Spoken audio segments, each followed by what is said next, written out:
Did you know that in the Valley of Wisdom in World of Warcraft, you can find a very large travelling warrior who is carrying an axe, and a smaller travelling son who is carrying a bow? These two are a reference to Kratos and Atreus from the God of War series. Hello and welcome back to another episode of Video Game Easter Eggs. If Easter eggs are your sort of thing, then perhaps consider subscribing, as that's what this channel is all about, and make sure to stick around until the end of the video to hear the Captain Eggcellent New Year's message. Anyway, without further delay, let's get started. Right, let's begin today's video with the often forgotten Ryse Son of Rome. Now, Ryse Son of Rome has loads of really cool Easter eggs, and like most games, those Easter eggs were found soon after the game released. However, there was one Easter egg in particular that took a lot longer to find. In fact, it appears that this Easter egg was discovered as recently as 2022. Now, how to activate this Easter egg isn't entirely clear, but how I did it was to head through this curtain and just run around a bit. After that, head to the stairs that I do and wait until this happens.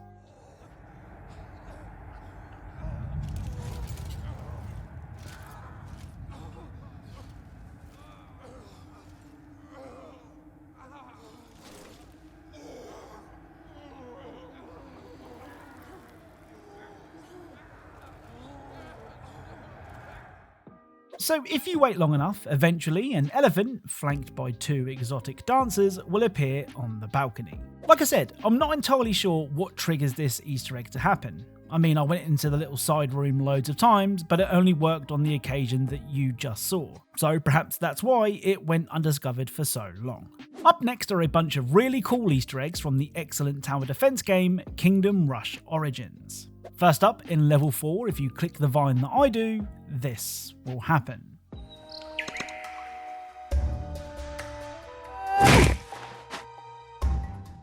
So, after enough clicking, a man will swing from the vine before face planting a tree.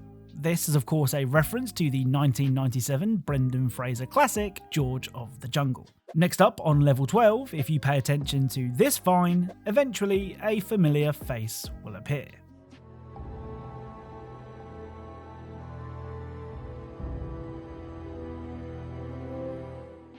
So this dancing lemur is a reference to King Julian from the Madagascar movies.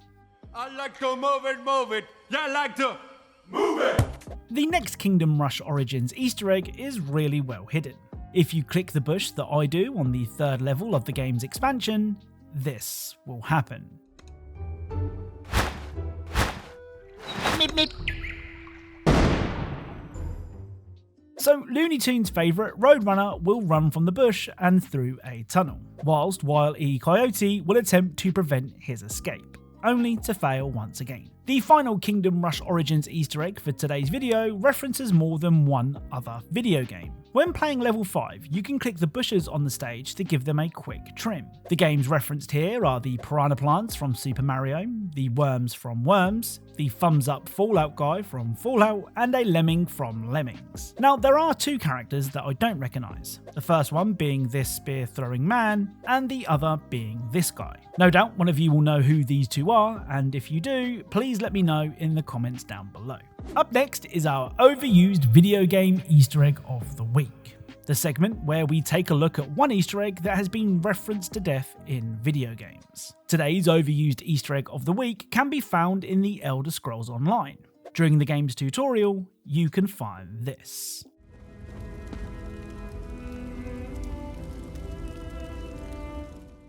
So inside one of the cells, you can find a knight resting by a bonfire with a sword in it. Now, given how common this particular Easter egg is, it really shouldn't need explaining. But for the 7 of you that don't get the reference, this Easter egg is a nod to the bonfires from the Dark Souls series. Be sure to join me next time for another Overused Video Game Easter Egg of the Week.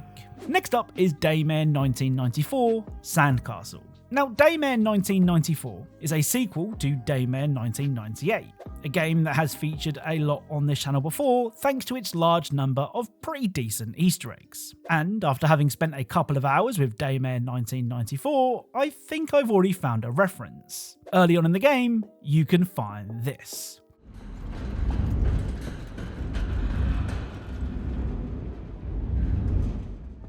Okay, so I know what you're thinking, but this is more than just a really dead body. Do you remember episode 107 of this series, where in Black Mesa Blue Shift, we found a body that looked a lot like Peter's body after he fell down the stairs in Family Guy? Well, that's what I think this is. Of course, it could just be a coincidence, but I highly doubt that it is. Let me know what you think in the comments down below, and also let me know if you found anything else worth checking out in Daymare 1994. Now, this next Easter egg is my own personal kryptonite. Whenever I hear that an Easter egg has a random chance to spawn, or that it spawns in a random location, I immediately worry. I worry because hearing that an Easter egg is RNG based usually means I'm going to have to spend hours hoping and praying that it appears. And that's what happened with this 2042 Easter egg. On the redacted map, there is a chance that one of 4 plushies will appear.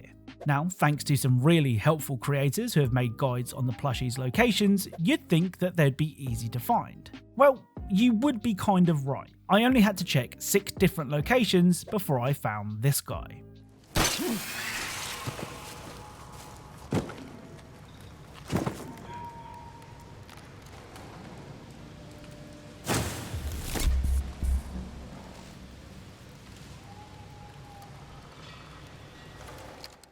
So picking up the plushie will trigger a cool animation.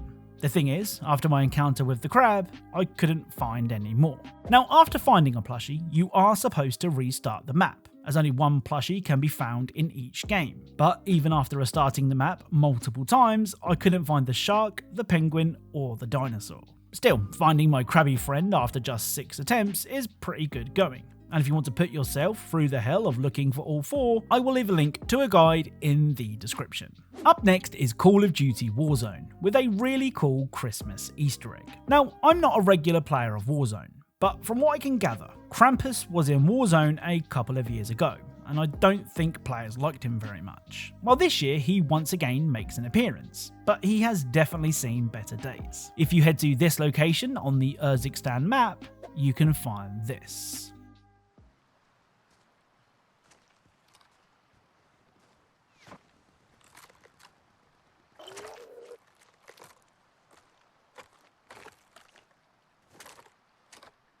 He'll return. Gas is moving. So it seems that, despite not being dead, Krampus is in no fit state to take part in the holiday celebrations. Finding Krampus's arm will reward you with the He Haunts You calling card, hinting that we may see Krampus sometime in the future. Right, the final Easter egg for today's video can be found in Super Mario RPG. Now, much like most Nintendo games, the Super Mario RPG is a light-hearted, family-friendly affair. But there is one location that puts all of that family friendliness into doubt. Early on in the game, Mario makes it to Peach's castle, and you can even explore Peach's bedroom. Well, if you approach the fire and press the interact button, this will happen.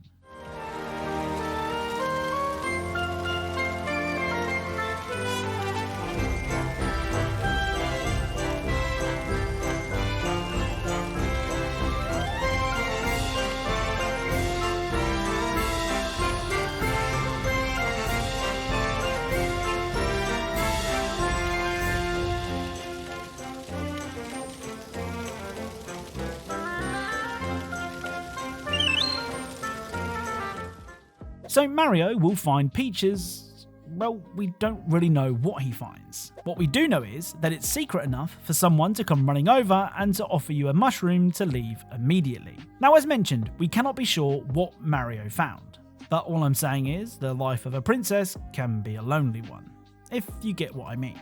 So that's it. Thank you for another year on this platform, even though it's probably been one of my worst. I personally feel like I let my standards slip this year, but I'm going to be working doubly hard in 2024 to put that right. YouTube also seems desperate to push short form content at the moment, which means that longer videos tend to suffer, and I've definitely felt that this year. But instead of blaming the YouTube algorithm, I'm just going to up my game and work twice as hard. Being a YouTuber can be incredibly lonely at times, but how I personally deal with that is through reading your comments. Don't get me wrong, if you're feeling shitty and then someone leaves a shitty comment, that's not the best feeling in the world. But 99% of the comments on this channel are really kind and do a great job of making me feel like we're in this together. Also, we're not far off 900,000 subscribers, which for a channel that only covers Easter eggs and details, doesn't clickbait thumbnails of Easter eggs that aren't even in the video, and does all the recording, editing and back-end stuff by himself is pretty damn good. As always, my Patreon is linked in the description for those of you who want to support the channel further, and I'd like to take this time to thank some of the channel's biggest supporters, including Steve the Writer, Soulless Senpai 95, Baron Danny D, Evil Cheddar Bread, Iceman Garage, and the Party 87. Thank you all for watching, and I'll speak to you all soon.